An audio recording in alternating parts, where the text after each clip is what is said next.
Have you ever wondered why flowers come in so many beautiful colors? Just think.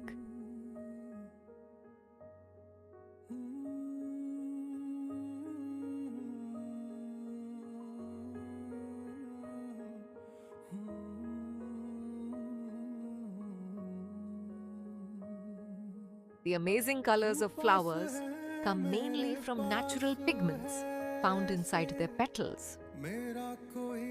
Anthocyanins can produce red, purple, and blue colors, while carotenoids can create yellow and orange colors.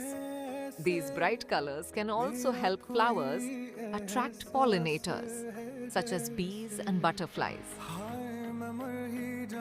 So, flower colors aren't just beautiful, they can play an important role in plant reproduction.